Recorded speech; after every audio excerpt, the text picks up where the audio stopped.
Bienvenue sur ma chaîne Le Monde de la Science-Fiction. N'oubliez pas de liker et de vous abonner à la chaîne.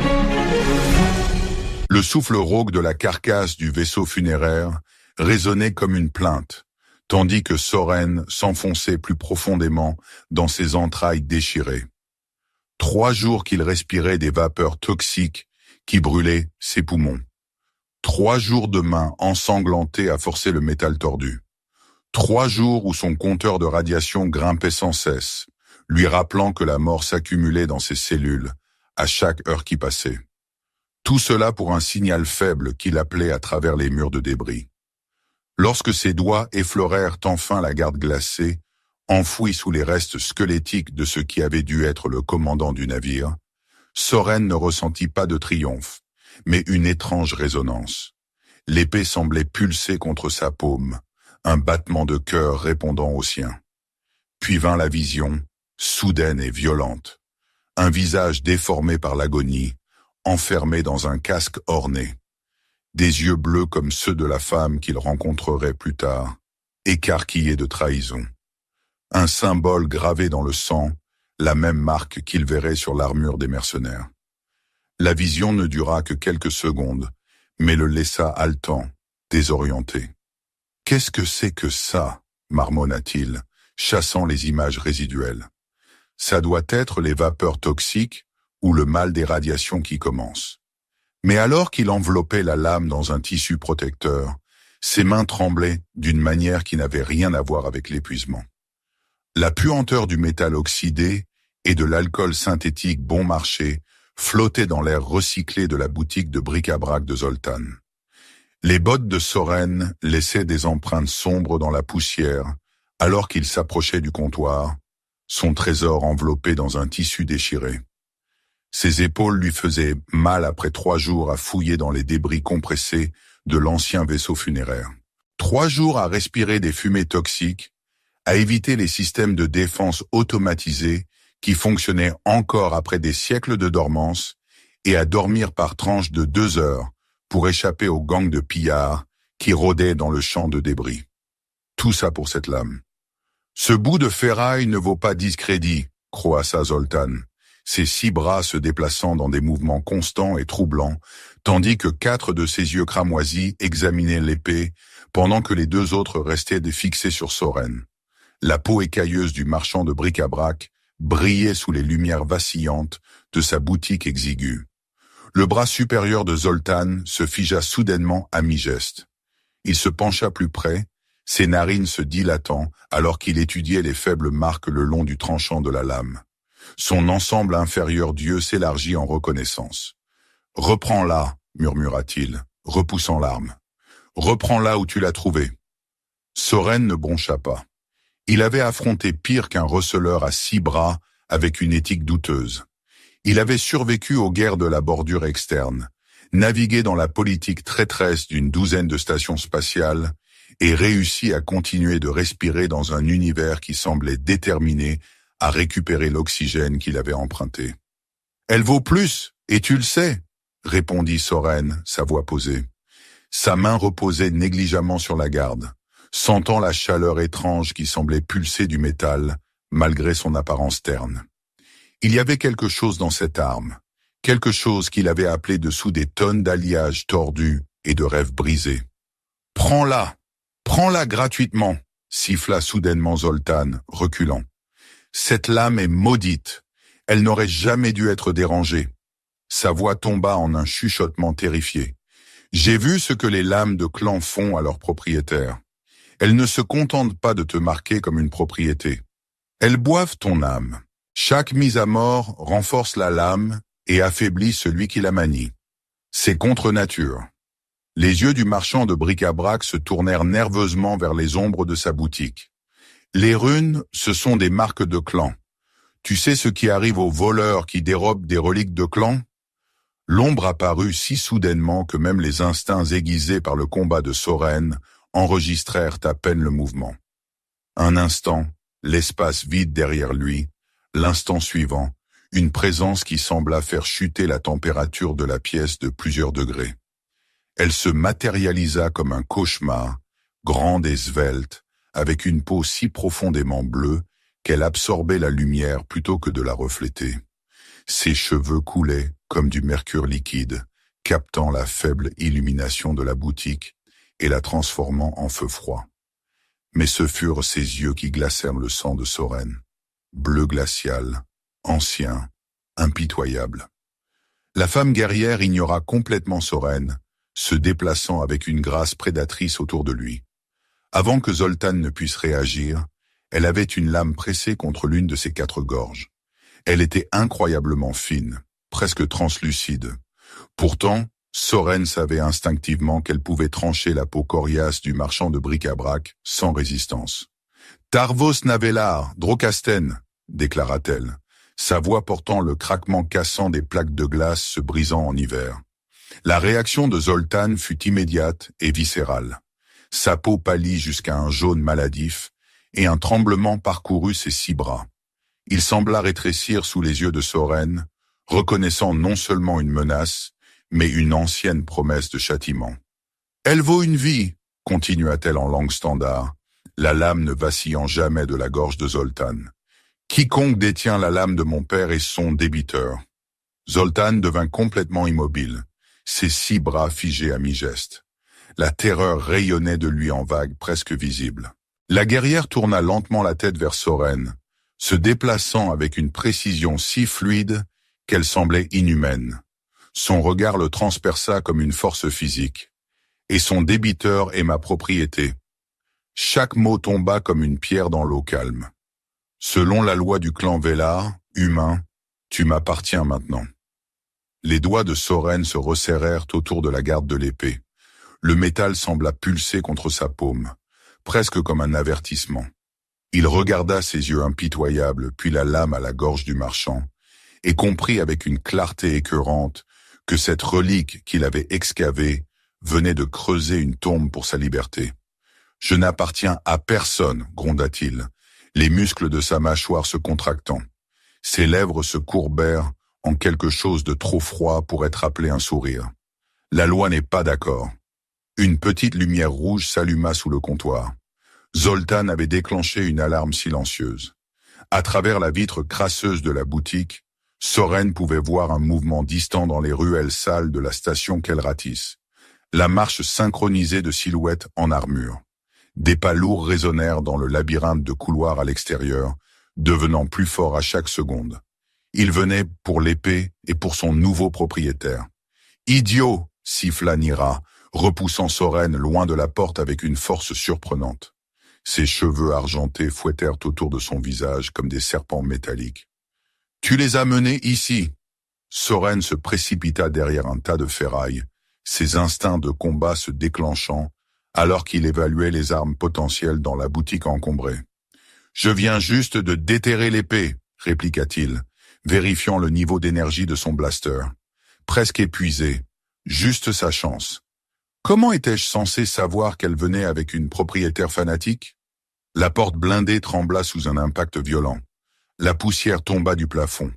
Les yeux de Nira brillèrent d'une fureur glacée. « Tu vas m'obéir, esclave !» commanda-t-elle, sa voix n'autorisant aucune possibilité de refus. « Fais ce que je dis, et peut-être vivras-tu pour voir le matin. » Le visage de Soren se durcit. Il avait été soldat, mercenaire, pillard, mais jamais la propriété de quelqu'un. « Je ne suis ni ton esclave, ni ton chien, » répondit-il rapidement, scrutant l'intérieur exigu de la boutique. Des années de survie dans des environnements hostiles lui avaient appris à identifier les voies d'évasion en quelques secondes. « Tu veux survivre? Alors écoute-moi. On bloquera l'entrée avec ce convertisseur à plasma. » Il fit un signe de tête vers une pièce massive de machinerie. « Le conduit de ventilation au-dessus de nous est la seule sortie. » Nira se figea, son expression mêlant choc et indignation. Soren pouvait presque voir les pensées défiler derrière ses yeux bleus glaciers. Dans son monde, quelqu'un comme lui, un débiteur revendiqué, baisserait la tête et suivrait les ordres sans question. Mais le voilà qui donnait des ordres, comme s'ils étaient égaux. La porte se courba sous un autre coup tonitruant. Le métal grinça contre le métal. « D'accord, humain », accepta-t-elle à contre-cœur, sa voix tendue de déplaisir.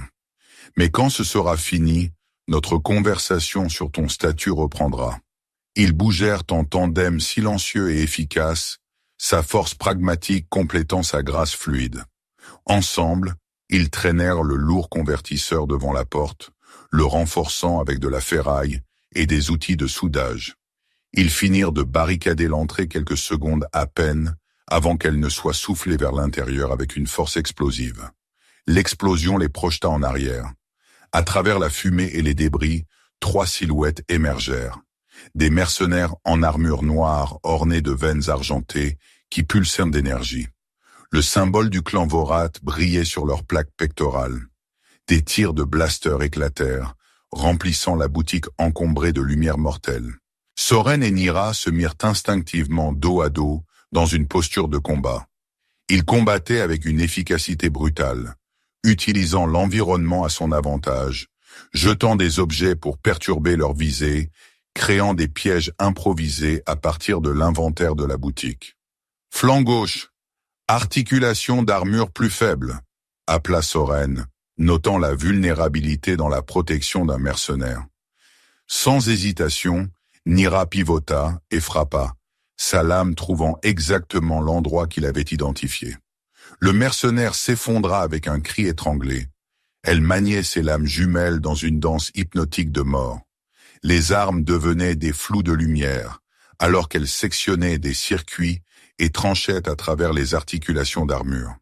Son style de combat était élégant et précis, des générations de traditions martiales dans chaque mouvement. Le sien était adaptable et imprévisible, forgé dans une centaine de batailles désespérées où la survie était la seule victoire. Un mercenaire chargea vers eux, bouclier énergétique activé.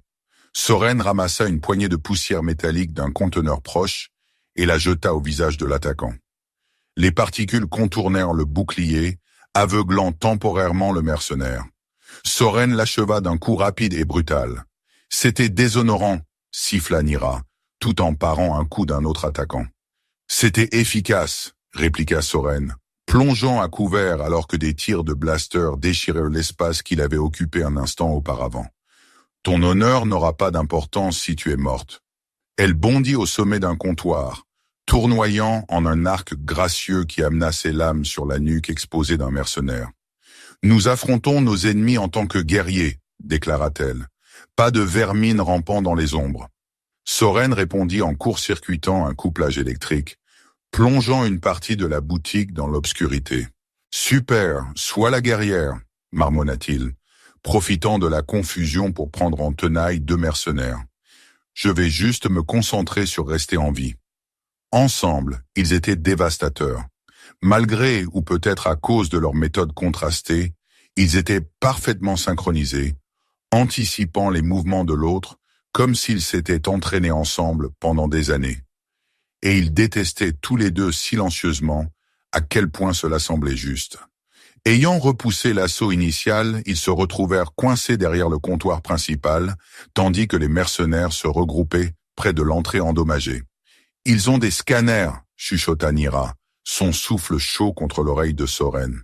« Ils savent exactement où nous sommes. »« Excellent », répondit Soren avec un sourire sombre qui n'atteignit pas ses yeux. Le râle métallique d'une voix amplifiée brisa le silence momentané. « Humain », appela le chef des mercenaires Vorat, son casque déformant ses mots en quelque chose à peine reconnaissable. « Nous savons que tu n'es pas du clan. La fille et la lame ne signifient rien pour toi. Donne-la nous, et non seulement nous épargnerons ta vie, mais nous te paierons aussi 100 000 crédits. » Il fit une pause, puis ajouta avec une précision vicieuse. « Réfléchis-y, pillard. L'honneur pour un clan qu'il a abandonné. Son propre oncle nous a vendu sa position. Il sera ravi quand nous lui apporterons sa tête. Pourquoi mourir pour quelqu'un dont le propre sang l'a trahi ?» Le corps de Nira se tendit à côté de lui. Soren pouvait sentir ses yeux le transpercer, scrutant son visage pour sa décision. Elle vit son hésitation, les calculs rapides défilant derrière ses yeux. Elle connaissait son genre. Mercenaire, pillard, un homme sans clan ni honneur. La trahison était le choix logique. C'était ce qu'elle attendait. 100 000 crédits.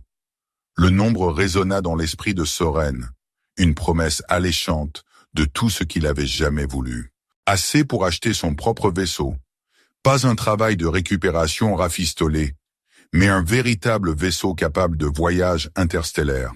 Assez pour quitter ce secteur, pour recommencer quelque part au-delà de la portée des clans et de leurs anciennes querelles de sang. Assez peut-être pour une vie qui vaudrait la peine d'être vécue. Il regarda Nira dans la faible lumière d'urgence. Sa peau bleu nuit semblait absorber les ombres elles-mêmes. Elle lui rendit son regard avec un mépris froid, sa posture déjà rigide avec la certitude de sa trahison.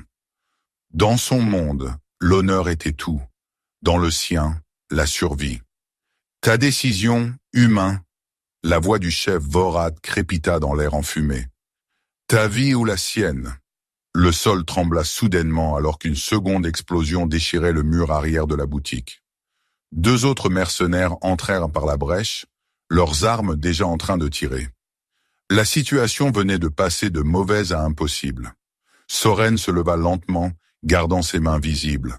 Ses muscles protestèrent après le combat, des bleus se formant déjà sous ses vêtements déchirés. « Bonne offre », dit-il, projetant sa voix assez fort pour porter jusqu'aux mercenaires. Le visage de Nira se transforma en pierre, mais Soren capta le vacillement presque imperceptible de quelque chose d'autre dans ses yeux. Pas de surprise, mais une confirmation. Comme si elle avait su depuis le début qu'on ne pouvait pas faire confiance aux humains. « Mais il y a un problème », continua Soren, son regard tombant sur l'épée ancienne posée sur le comptoir entre eux. Le métal terne semblait boire la maigre lumière, ayant l'air d'une façon ou d'une autre plus sombre que les ombres qui l'entouraient. Il la saisit avec une lenteur délibérée, sentant son poids étrange, alors que ses doigts se refermaient autour de la garde. L'inscription dessus dit « Tous les ennemis du guerrier déchu », dit-il, se tournant pour faire face aux mercenaires. La lame semblait vivante dans sa main, une extension dangereuse de son bras. « On dirait que ça fait de vous mon problème aussi. » Avant que quiconque ne puisse réagir, la main libre de Soren se propulsa en avant, lançant une lourde batterie à plasma qu'il avait secrètement déconnectée pendant la construction de leur barricade. Elle frappa le générateur de boucliers que les mercenaires avaient installé à l'entrée avec une précision dévastatrice. L'explosion fut aveuglante.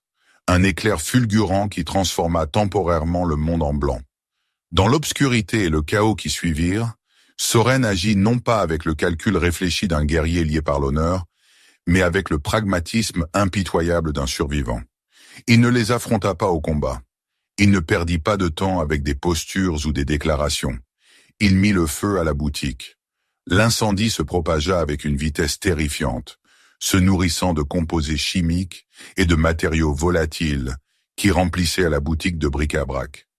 « Dans le conduit maintenant !» cria-t-il à Nira stupéfaite, attrapant son poignet et la tirant vers l'ouverture de ventilation qu'ils avaient identifiée plus tôt. Une fumée âcre se déversa dans la boutique alors que les flammes escaladaient les murs avec une intensité affamée. Les mercenaires, aveuglés par l'explosion et désorientés par les conditions qui se détérioraient rapidement, commencèrent à paniquer. Leur assaut organisé se dissolut en confusion et cris désespérés. Soren propulsa Nira dans l'étroit conduit de ventilation, puis se hissa après elle. Le métal était chaud contre ses paumes, alors qu'ils rampaient vers le haut, laissant derrière eux le rugissement des flammes et les cris de plus en plus lointains. La fumée les poursuivit dans le conduit, piquant leurs yeux et brûlant leurs poumons, mais ils poussèrent en avant, poussés par le besoin primitif de s'échapper. Le système de ventilation de la station Kelratis était un réseau labyrinthique de passages étroits, conçu non pour la traversée humaine, mais pour la circulation efficace de l'air recyclé. L'obscurité les enveloppa, alors qu'ils rampaient en avant.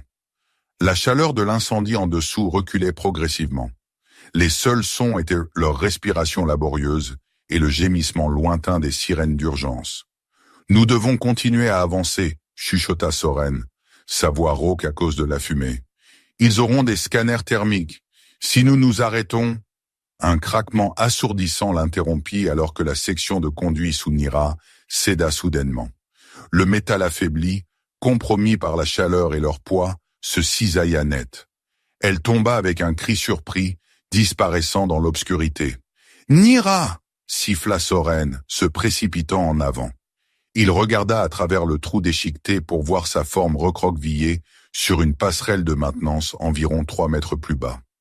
Elle tentait de se lever, son visage tordu de douleur. Sans hésitation, il se laissa glisser à travers l'ouverture et se laissa tomber à côté d'elle. Elle avait réussi à se mettre à genoux, mais sa jambe droite était pliée dans un angle anormal.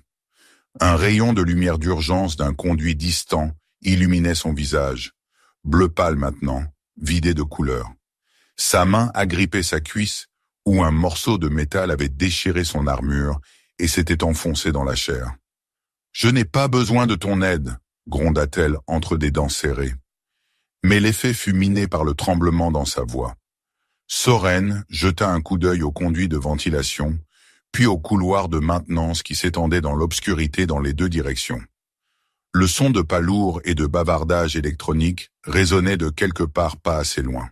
« Alors ne considère pas ça comme de l'aide », répondit-il, s'agenouillant à côté d'elle. « Considère ça comme un investissement dans ma propre survie. » Avec une efficacité pratique, il examina sa blessure. L'éclat de métal avait pénétré profondément, et du sang, plus sombre que le sang humain, presque noir dans la faible lumière, suintait autour des bords. Il savait mieux que de le retirer. Cela ne ferait qu'accélérer le saignement. « Tu peux marcher ?» demanda-t-il, bien qu'il connaisse déjà la réponse. Elle essaya de se lever à nouveau, l'orgueil l'emportant sur le bon sens, mais s'effondra presque immédiatement. Un sifflement de douleur s'échappa de son expression étroitement contrôlée. « Accroche-toi à moi !» grogna Soren, la soulevant dans ses bras. Son corps se tendit de douleur et d'indignation. « Je vais nous sortir d'ici !» Elle voulut protester. Il pouvait le voir dans la raideur de sa mâchoire, mais la nécessité l'emporta sur l'orgueil. Ses bras entourèrent à contre-cœur son cou, ses cheveux argentés tombant sur sa poitrine, alors qu'il commençait à avancer dans le couloir. « À gauche !» murmura-t-elle, après qu'ils eurent parcouru une certaine distance en silence. « Il y a une ancienne baie de stockage. Nous pouvons nous regrouper. » Soren suivit ses indications, hyper conscient de son poids dans ses bras et de la chaleur de son corps contre le sien. La baie de stockage s'avéra être un petit compartiment oublié, rempli d'équipements obsolètes et de caisses de fournitures. La porte, depuis longtemps retirée des protocoles de sécurité de la station, se ferma derrière eux avec un bruit sourd rassurant. Il la déposa doucement sur une caisse, puis vérifia rapidement le périmètre, localisant la seule autre sortie, une trappe d'urgence qui menait vraisemblablement à un autre couloir de maintenance. Satisfait qu'il ne soit pas immédiatement piégé, il revint vers Nira et s'agenouilla devant elle. « Ça va faire mal », dit-il simplement, sortant un petit kit médical d'une de ses nombreuses poches cachées. Elle rencontra son regard, ses yeux comme des lacs gelés. « Je connais la douleur. » Travaillant en silence, Soren nettoya autour de la blessure, appliqua un coagulant pour ralentir le saignement et stabilisa soigneusement l'éclat de métal pour empêcher d'autres dommages. Ses mains se déplaçaient avec la précision pratique de quelqu'un qui avait traité des blessures de champ de bataille auparavant, peut-être trop de fois. Alors qu'il travaillait, ses doigts effleurèrent une autre cicatrice sur sa cuisse, une vieille blessure délibérée clairement faite par une lame. Ses yeux vacillèrent brièvement vers elle, puis continuèrent juste son travail sans commentaire. « Mon oncle », dit-elle, remarquant son regard. « Pendant un exercice d'entraînement quand j'avais 16 ans, il a toujours cru qu'une femme ne pouvait pas diriger le clan. » Sa voix était factuelle, mais Soren pouvait entendre la rage enfouie sous les mots. « Il m'a appris que les ennemis ne s'annoncent pas toujours avec des armes dégainées. »« Pourquoi es-tu revenu pour moi ?» demanda soudain Nira, brisant le silence tendu. « Dans le conduit, tu aurais pu continuer. » Soren continua à travailler, ne croisant pas son regard. « Comme je l'ai dit, investissement dans ma survie. Tu connais cette station, pas moi. » Menteur. Il leva les yeux alors, surpris par l'accusation. Son visage s'était adouci légèrement, le masque impérieux glissant pour révéler quelque chose de plus complexe en dessous. « Tu as survécu si longtemps en lisant les gens, en évaluant les menaces, en exploitant les faiblesses, continua-t-elle. Tu n'avais pas besoin de mes connaissances pour t'échapper. Tu aurais trouvé un moyen. Soren finit de bander sa jambe avant de répondre. Peut-être que je n'aime juste pas les dettes. Tu m'as sauvé de ces mercenaires. Nous nous sommes sauvés l'un l'autre, corrigea-t-elle. Et maintenant tu m'as sauvé à nouveau. Les balances sont déséquilibrées. Une explosion lointaine gronda à travers la station, faisant tomber de la poussière du plafond. La chasse continuait. « Pourquoi cette épée est-elle si importante ?» demanda Soren, changeant de sujet. Sa main alla inconsciemment vers la lame, maintenant fixée à sa hanche. « Assez importante pour que le clan Vorat envoie des équipes de tueurs après elle ?» Nira resta silencieuse si longtemps qu'il pensa qu'elle ne répondrait pas. Quand elle parla finalement, sa voix était différente, plus douce, dépouillée de son tranchant autoritaire. C'était celle de mon père, la dernière chose qu'il a touchée avant que le chef Vorat ne l'assassine. Ses doigts tracèrent un motif complexe dans la poussière à côté d'elle. Il était le chef du clan Velar. L'épée n'est pas juste une arme, c'est une clé. Une clé pourquoi ? Ses yeux rencontrèrent les siens, vulnérabilité et force luttant pour la domination. Pour notre coffre ancestral, pour des armes qui pourraient faire pencher la balance du pouvoir dans ce secteur, pour mon droit de naissance. Elle déglutit avec difficulté. Quand mon père est mort, mon oncle a saisi le contrôle. Il s'est allié avec Vorat, le même clan qui a assassiné son frère. Il a prétendu que j'étais trop jeune, trop impulsif pour diriger. Il m'a exilé. Elle tendit la main, ses doigts bleus planant juste au-dessus de l'épée à sa hanche, ne la touchant pas tout à fait. Mon père me racontait des histoires quand j'étais enfant sur comment la lame choisit son porteur. Il l'appelait l'appel de la lame. Il croyait qu'un jour l'épée trouverait quelqu'un de digne, non par le sang, mais par l'esprit. Sa voix tomba en un murmure. Je pensais que c'était juste des contes pour me rendre courageuse jusqu'à ce que je la voie briller dans tes mains. Ses yeux se levèrent pour rencontrer les siens. Plus glacial maintenant, mais rempli d'un feu qu'il n'avait pas vu auparavant. Mais je ne m'attendais jamais à ce qu'elle choisisse quelqu'un comme toi. Les pièces s'assemblèrent dans l'esprit de Soren. Et maintenant tu veux revenir avec l'épée de papa et réclamer le trône ? Elle tressaillit à son résumé brutal. Je veux la justice. Je veux honorer la mémoire de mon père. Sa voix tomba en un murmure. Je suis la dernière vraie Velar. Soren s'adossa contre une caisse, l'étudiant. La femme guerrière qu'il avait arrogamment revendiquée comme propriété avait maintenant l'air plus jeune, blessée d'une manière qui allait au-delà de la blessure physique à sa jambe. Il avait connu beaucoup de gens animés par la vengeance dans sa vie. En avait été un lui-même autrefois. Ça se terminait rarement bien pour quiconque était impliqué. L'honneur et la mémoire, dit-il avec un demi-sourire cynique. Ce sont des choses pour lesquelles les idiots meurent. Elle se raidit, le moment vulnérable passant. Pourquoi meurs-tu, humain ? Des crédits ? Ton prochain repas ? Le privilège de tirer une autre respiration ? J'essaie de ne pas mourir du tout, répondit Soren. Mais quelque chose dans sa question le dérangeait plus qu'il ne voulait l'admettre. Il se leva brusquement, vérifiant le bandage une dernière fois. Tu peux bouger ? On ne devrait pas rester au même endroit trop longtemps. Nira testa sa jambe, grimaçant. Je peux gérer lentement. Alors allons-y. Ton vaisseau.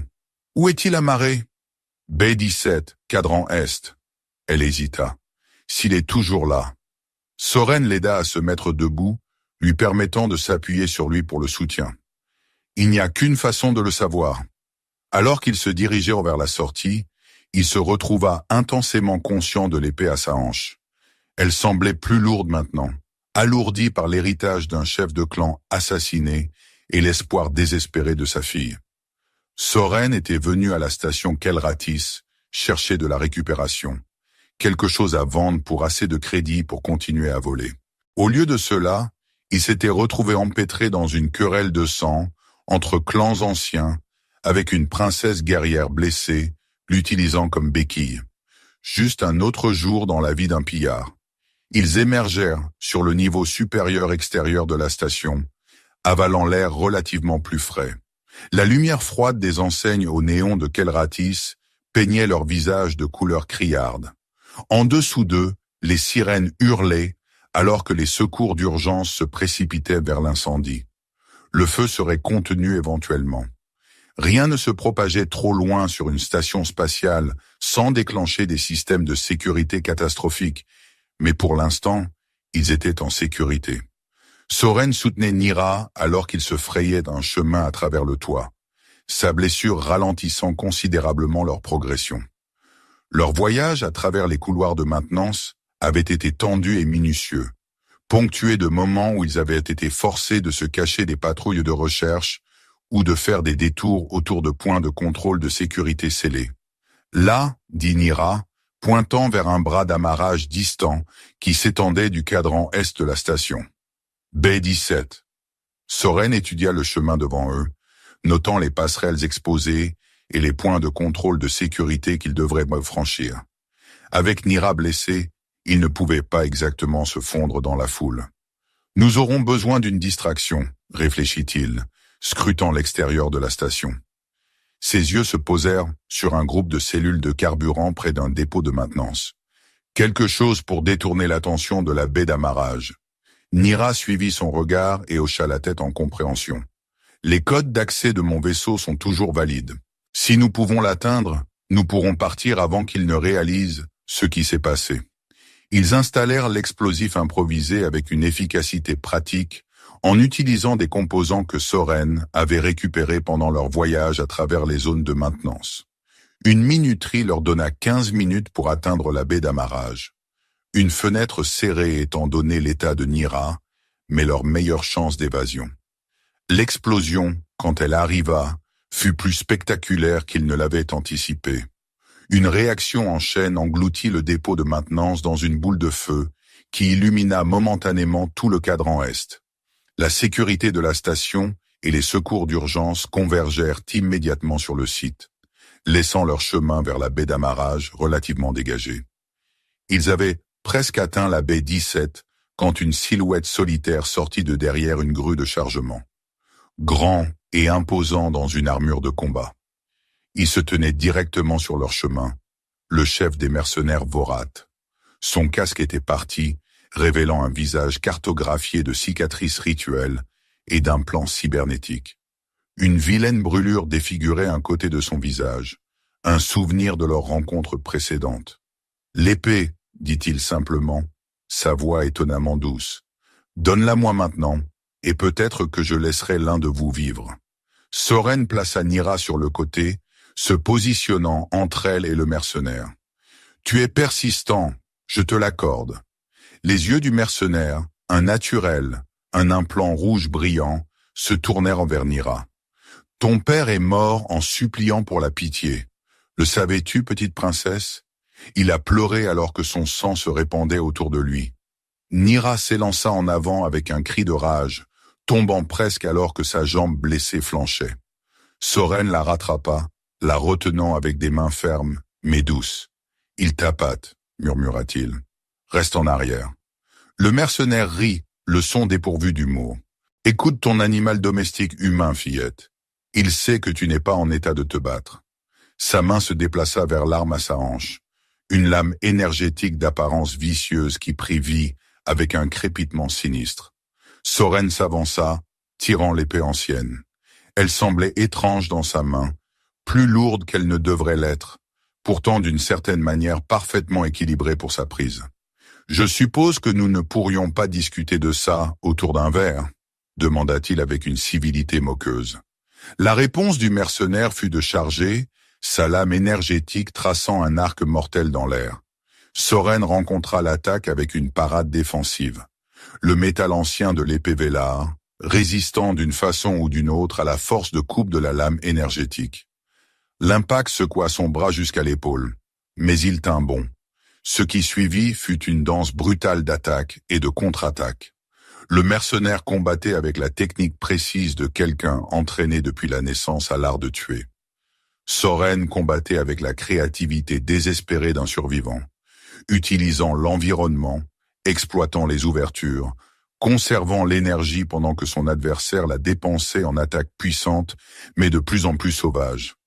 Tu combats comme un animal acculé, ricana le mercenaire alors qu'ils tournaient l'un autour de l'autre. Pas de technique, pas d'honneur. Ouais, répondit Soren, crachant du sang, et je suis toujours vivant. Il feinta vers un conduit électrique, attirant l'attention du mercenaire, puis donna un coup de pied à un morceau d'équipement lâche dans le genou de son adversaire. Du sang striait le visage de Soren d'un coup d'éraflure. Sa respiration venait en halètement saccadé, mais il remarqua que le mercenaire favorisait son côté droit. La blessure de brûlure de la boutique affectait sa mobilité. Il y avait un schéma dans ses attaques maintenant, une prévisibilité née de la douleur et de la colère. La prochaine frappe du mercenaire fut télégraphiée une fraction de seconde avant qu'elle n'arrive. C'était tout ce dont Soren avait besoin. Soren feinta à gauche, puis pivota à droite, utilisant l'élan du mercenaire contre lui. La lame ancienne trouva l'espace entre les plaques d'armure à l'articulation de l'épaule.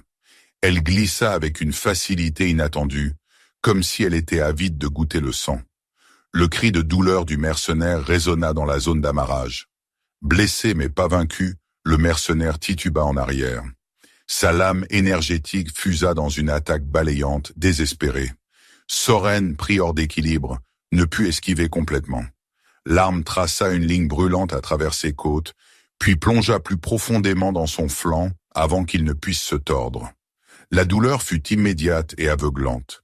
Une marque brûlante blanc ardent, déchirant chair et muscles. Soren sentit du sang chaud imbiber sa chemise. Beaucoup trop de sang. La lame énergétique avait cautérisé une partie de la blessure, mais avait aussi tranché quelque chose de vital.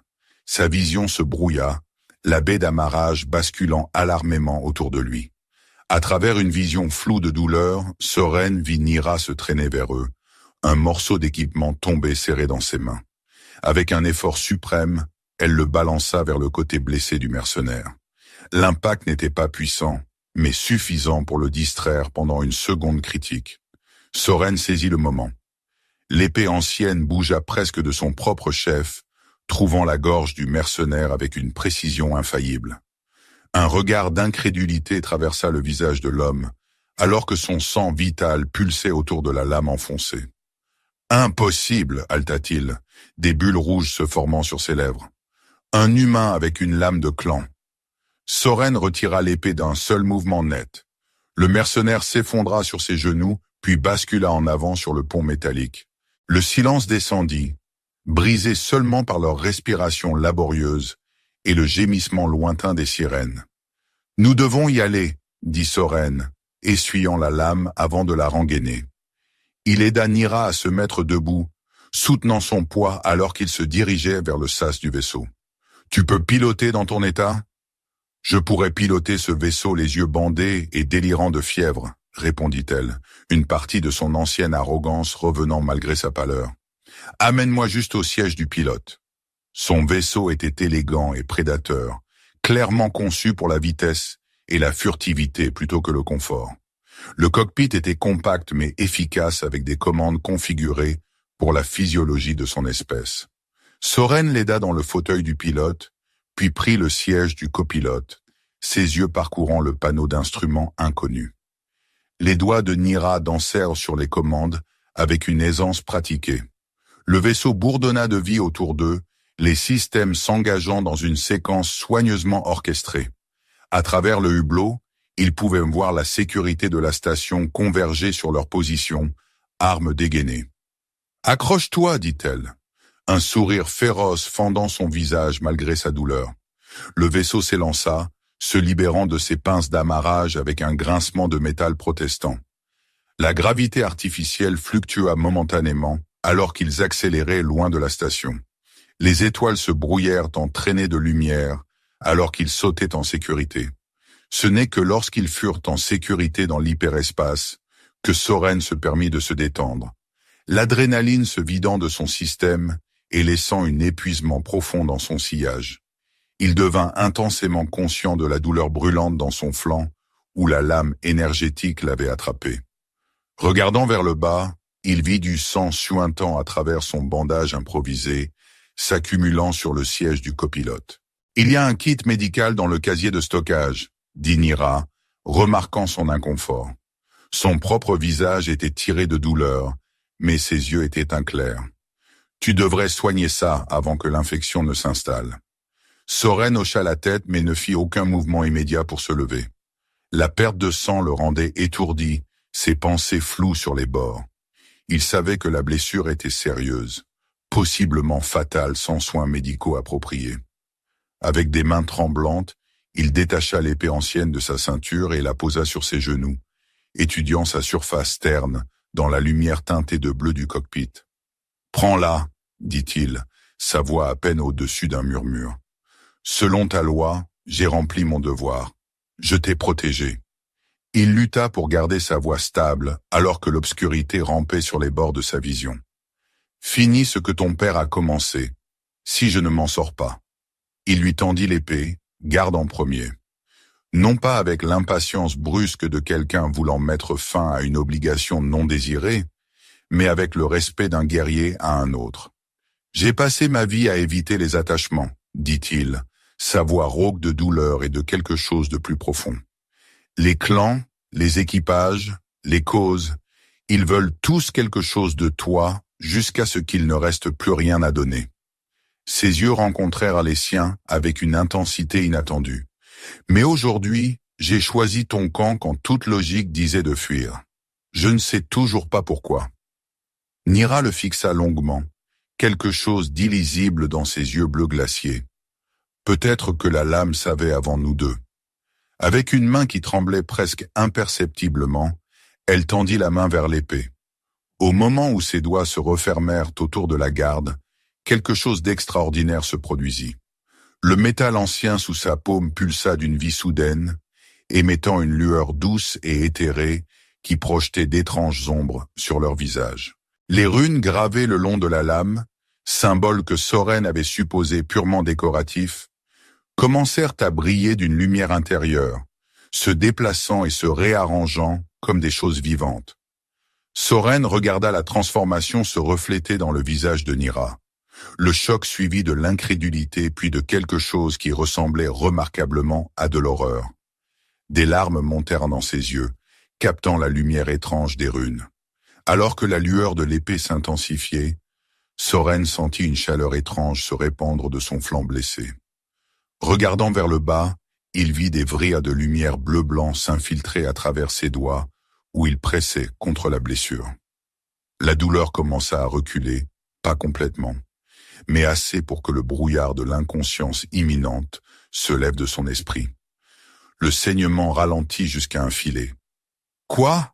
Qu'est-ce que ça dit ?»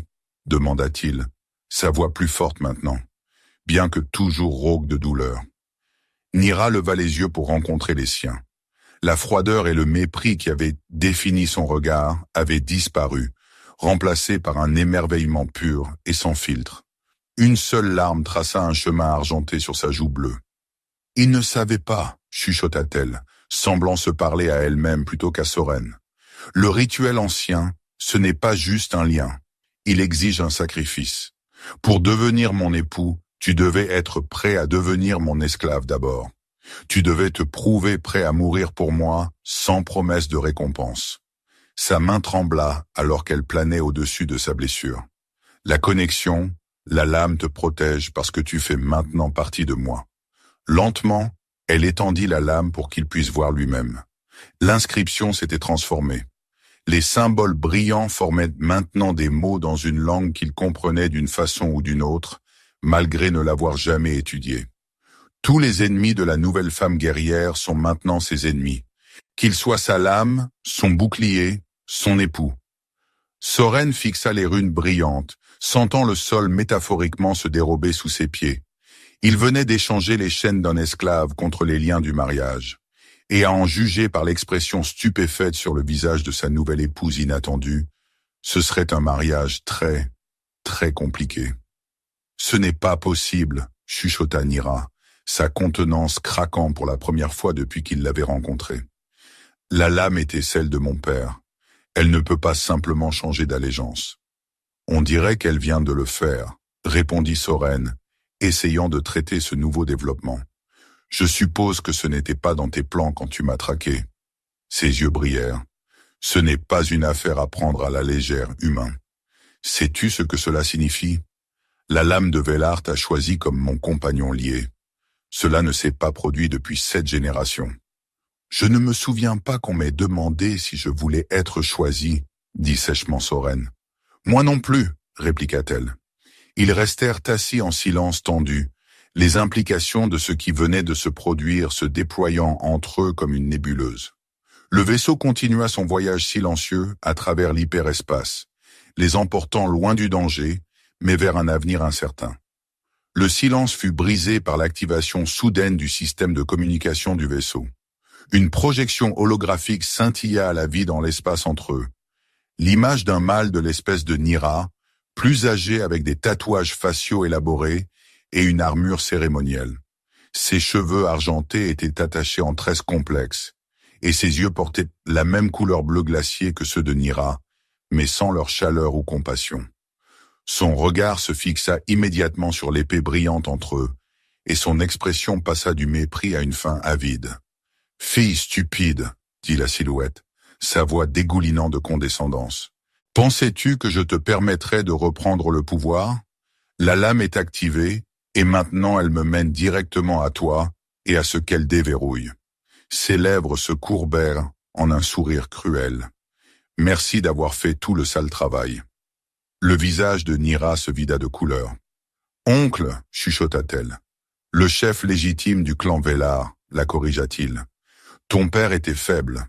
Il aurait abandonné notre droit de naissance pour la paix. » Son regard se déplaça vers Soren et son expression se transforma en dégoût.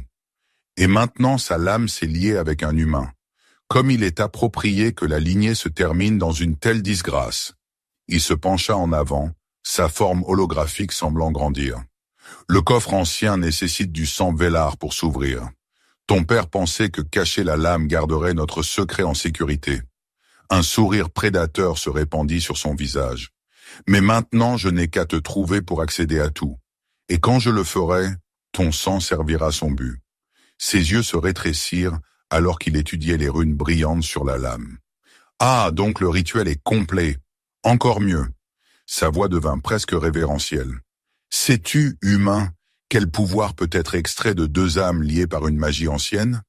Les armes dans le coffre sont de simples babioles comparées à l'énergie d'un tel lien. Une fois que je l'arracherai de vos corps mourants, l'hologramme vacilla et disparut, les laissant dans un silence stupéfait.